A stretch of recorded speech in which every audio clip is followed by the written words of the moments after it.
മന്ത്രി നേരിട്ട് ഈ രക്ഷാപ്രവർത്തനം ഏകോപിപ്പിക്കുകയാണ് എന്നുള്ളതാണ്. 5 മന്ത്രിമാർ വയനാട്ടിലേക്ക് പുറപ്പെടുന്ന പശ്ചാത്തലം കൂടി ഇതിനോട് ചേർത്ത് വായിക്കണം. പ്രതിപക്ഷ നേതാവും വയനാട്ടിലേക്ക് പോവുകയാണ്. പ്രതിപക്ഷ നേതാവിൻ്റെയും മറ്റു മന്ത്രിമാരുടെയും ഒക്കെ പരിപാടികൾ പൂർണ്ണമായും റദ്ദാക്കി. ഇനി എല്ലാം വയനാട്ടിൽ കുടുങ്ങിക്കിടക്കുന്നവരെ രക്ഷപ്പെടുത്തുക, വയനാടിന് ആശ്വാസം നൽകുക, വലിയ ദുരന്തമുഖത്ത് വിറങ്ങലിച്ചു നിൽക്കുന്ന ആ ജില്ലയ്ക്ക് പരമാവധി ആശ്വാസം നൽകാനുള്ള എല്ലാ പ്രവർത്തനങ്ങളിലുമാണ് ഇപ്പോൾ ഭരണകൂടങ്ങളൊക്കെ ഉണർന്ന് പ്രവർത്തിക്കുന്നത് എന്നുള്ളതാണ്. മുഖ്യമന്ത്രിയും പ്രതിപക്ഷ നേതാവും ഒക്കെ ദുരന്തമുഖത്ത് ഏകോപനത്തിനായുള്ള ശ്രമങ്ങളിലാണ് ഇപ്പോൾ. പക്ഷേ അതൊക്കെ ഒരുപാട് പരിമിതികൾ നിറഞ്ഞ ഒരു രക്ഷാപ്രവർത്തനം കൂടിയാണ് ഇത് എന്നുള്ളതാണ്. കാരണം ആ രക്ഷാപ്രവർത്തകർക്ക് അങ്ങോട്ടേക്ക് എത്തിപ്പെടാൻ പറ്റാത്ത ഒരു പശ്ചാത്തലം ഇതിനോട് ചേർത്ത് വായിക്കണം. വല്ലാത്ത സ്ഥിതിയാണ് അവിടെയുള്ളത്. രക്ഷാപ്രവർത്തകർക്ക് അങ്ങോട്ടേക്ക് എത്തിപ്പെടാൻ പറ്റുന്നില്ല. കാരണം ഒറ്റപ്പെട്ട അവസ്ഥയിലാണ് പല ആളുകളും ഉള്ളത്. അവർ ഈ എസ്റ്റേറ്റുകളിൽ അഭയം പ്രാപിച്ചിരിക്കുന്ന ആളുകളുണ്ട്. ഷബീർ ടെലിഫോൺ ലൈനുണ്ടോ? ഷബീർ ഉണ്ടോ? ഷബീറില്ല. ഷബീർ കൃത്യമായി തന്നെ കാര്യങ്ങൾ നമ്മളോട് പറയുന്നുണ്ടായിരുന്നു. ഷബീർ പറഞ്ഞതുപോലെ പാലമൊലിച്ചു പോയി ഈ വടം കെട്ടി ഒരു സൈഡിൽ നിന്ന് മറ്റൊരു സൈഡിലേക്ക് ആളുകളെ.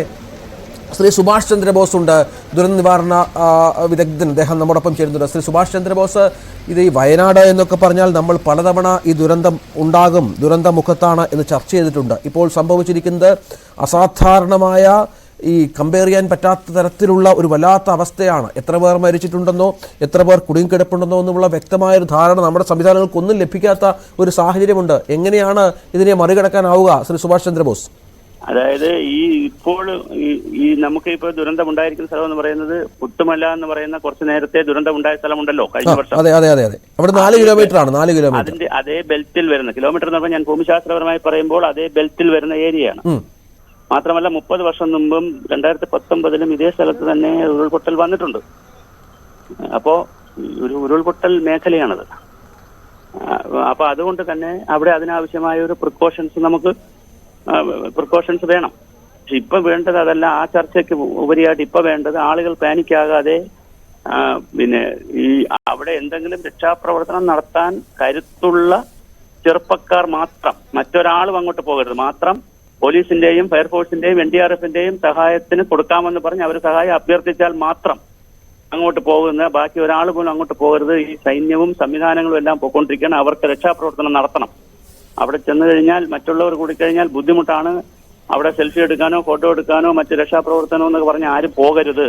അങ്ങനെ ആർക്കെങ്കിലും പങ്കെടുക്കണം താല്പര്യമുണ്ടെങ്കിൽ, വോളണ്ടറി ആയിട്ട് പങ്കെടുക്കണമെന്ന് താല്പര്യമുണ്ടെങ്കിൽ അവർ അവിടുത്തെ പോലീസ് സംവിധാനവുമായി ബന്ധപ്പെടുത്തി മാത്രമേ ആ ഭാഗത്തോട്ട് പോകാവൂ. ഡിസാസ്റ്റർ ഉണ്ടാകുന്ന സ്ഥലം ഫ്രീ ആയിട്ട് ഇട്ട് കൊടുക്കണം. എങ്കിൽ മാത്രമേ ബാക്കി ആളുകൾക്ക് പോയി അവിടെ രക്ഷാപ്രവർത്തനം നടത്താൻ കഴിയുകയുള്ളൂ സംവിധാനത്തിന്. അതാണ് ഇപ്പോൾ അടിയന്തരമായി ചെയ്യേണ്ടത്. ഈ പരിമിതികളുണ്ട്. ഇപ്പോൾ നമുക്ക് സാറിന് തുടരണേ ടെലിഫോൺ ലൈനിൽ. ഇപ്പോൾ മുഖ്യമന്ത്രി ഈ ദുരന്ത നിവാരണ ഓഫീസിലേക്ക് അവിടെ അതിനുള്ള ഏകോപനവുമായി ബന്ധപ്പെട്ട് അദ്ദേഹം നേരിട്ടെത്തിയിട്ടുണ്ട്. അദ്ദേഹം ഇപ്പോൾ ആ ദൃശ്യങ്ങളാണ് കാണുന്നത്. അദ്ദേഹം അവിടെ എത്തി ഉദ്യോഗസ്ഥരുമായി സംസാരിച്ച് ഇത്തരം കാര്യങ്ങൾ വിലയിരുത്തുമെന്നാണ് മനസ്സിലാക്കേണ്ടത്. സർക്കാർ സംവിധാനങ്ങളൊക്കെ ഉണർന്നിട്ടുണ്ട്. രാവിലെ മുതൽ തന്നെ പല ആളുകളും ഉദ്യോഗസ്ഥരെല്ലാം അവിടെ ഓഫീസുകളിലുണ്ട് എന്നുള്ളതാണ്. നമുക്ക് ദൃശ്യങ്ങൾ കാണാം. മുഖ്യമന്ത്രി നേരിട്ട് അങ്ങോട്ടേക്ക് എത്തി ഉദ്യോഗസ്ഥരുമായി കൂടിക്കാഴ്ച നടത്തുന്നു. എന്തൊക്കെ കാര്യങ്ങൾ ചെയ്യാൻ സാധിക്കും എന്നതുകൂടി ഇതിനോട് ചേർത്ത് നിർത്തേണ്ടി വരും. ദൃശ്യങ്ങളിൽ കാണുന്നത് പോലെ മുഖ്യമന്ത്രി അങ്ങോട്ടേക്ക് ദുരന്ത നിവാരണ സമിതി ഓഫീസിലേക്ക് അദ്ദേഹം എത്തി, ഡിസാസ്റ്റർ മാനേജ്മെൻറ്റ് ഓഫീസിലേക്ക് അദ്ദേഹം ഇപ്പോൾ എത്തിയിരിക്കുകയാണ് എന്നുള്ളതാണ്. അദ്ദേഹത്തിൻ്റെ ഏകോപനം ഉണ്ടാകും. ശ്രീ സുഭാഷ് ചന്ദ്രബോസ്, ഇവിടെ നമുക്ക് ഈ പരിമിതികളുണ്ടല്ലോ നമ്മുടെ സംവിധാനങ്ങൾ. കാരണം എയർലിഫ്റ്റിംഗ് ആണ് ഇപ്പോൾ ഏക പോംവഴി എന്നാണ് പറയുന്നത്.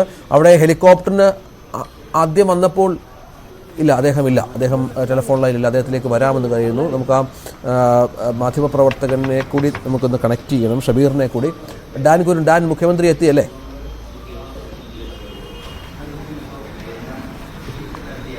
രഞ്ജിത്ത്, മുഖ്യമന്ത്രി ഇപ്പോൾ ശേഖർ കുര്യാക്കോസ് ഉൾപ്പെടെയുള്ള, അതായത് അദ്ദേഹം മെമ്പർ സെക്രട്ടറിയാണ് KSDMന്റെ, അദ്ദേഹം ഉൾപ്പെടെയുള്ളവരിൽ നിന്ന് കാര്യങ്ങൾ ചോദിച്ചറിയുകയാണ്.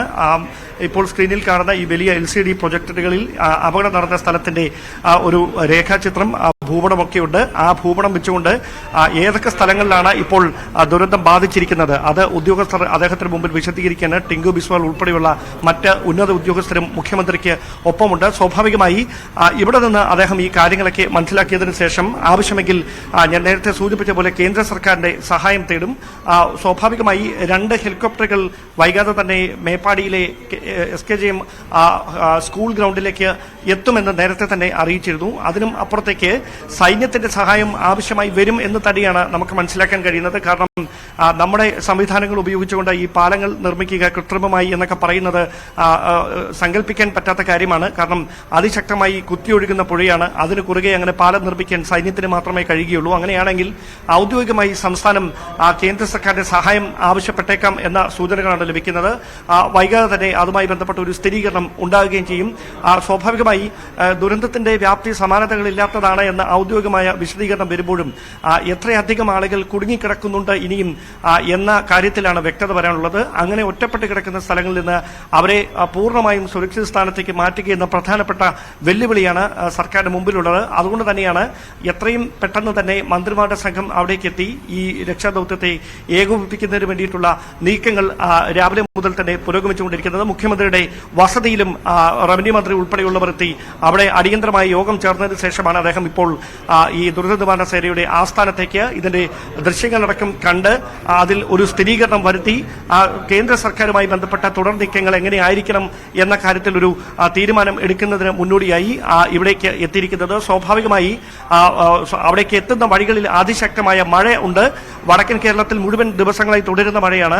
ആ മഴ ഏത് തരത്തിലായിരിക്കും ഈ രക്ഷാദൌത്യത്തെ വെല്ലുവിളിയായി ബാധിക്കുക എന്നൊരു പ്രധാനപ്പെട്ട ആശങ്കയും ഉയരുന്നുണ്ട്. സ്വാഭാവികമായി വിമാനമാർഗം അവിടേക്ക് ഹെലികോപ്റ്ററുകൾക്ക് ചെറുവിമാനങ്ങൾക്കൊക്കെ എത്തുന്നതിന് കാലാവസ്ഥ പ്രതികൂലമായി നിൽക്കുന്ന സാഹചര്യമുണ്ട്. കാരണം മന്ത്രിമാരടക്കം അവിടേക്ക് എത്തുന്നതിൽ കാലതാമസം ഉണ്ടായതും ഈ ഒരു പ്രതിസന്ധി കൊണ്ട് തന്നെയാണ്. ഈ ഒരു പശ്ചാത്തലത്തിൽ തന്നെയാണ് ഈ റോഡ് മാർഗം തന്നെ രക്ഷാപ്രവർത്തകരെ പരമാവധി വേഗത്തിൽ അവിടേക്ക് എത്തിക്കുന്നതിന് വേണ്ടിയിട്ടുള്ള ഒരു ശ്രമം ഇപ്പോൾ പുരോഗമിച്ചുകൊണ്ടിരിക്കുന്നത്. എന്തായാലും ഒരു കാര്യം ഉറപ്പാണ്, നമ്മൾ പറഞ്ഞു കേട്ടതിനും അപ്പുറത്താണ് ദുരന്തത്തിന്റെ വ്യാപ്തി എന്ന കാര്യം സ്ഥിരീകരിക്കാവുന്ന വിവരങ്ങളാണ് ഏറ്റവും ഒടുവിൽ പുറത്തു വന്നുകൊണ്ടിരിക്കുന്നത്. രഞ്ജിത്ത്, അതാണ് ഏറ്റവും പ്രധാനപ്പെട്ട സാഹചര്യം.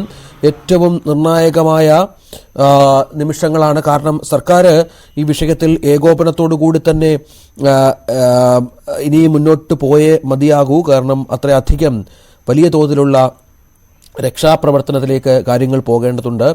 വളരെയധികം കാര്യങ്ങൾ അവിടെ ചെയ്യാനുള്ള സാഹചര്യം ഒരുക്കേണ്ടതുണ്ട്. കാരണം നിരവധിയായ സ്ഥലങ്ങളിൽ കുടുങ്ങിക്കിടക്കുന്ന ഒരുപാട് ആളുകളുണ്ട്. ഇവരെയൊക്കെ രക്ഷപ്പെടുത്തണം. അവർക്ക് ആവശ്യമായ സൗകര്യങ്ങൾ ഒരുക്കേണ്ടി വരും.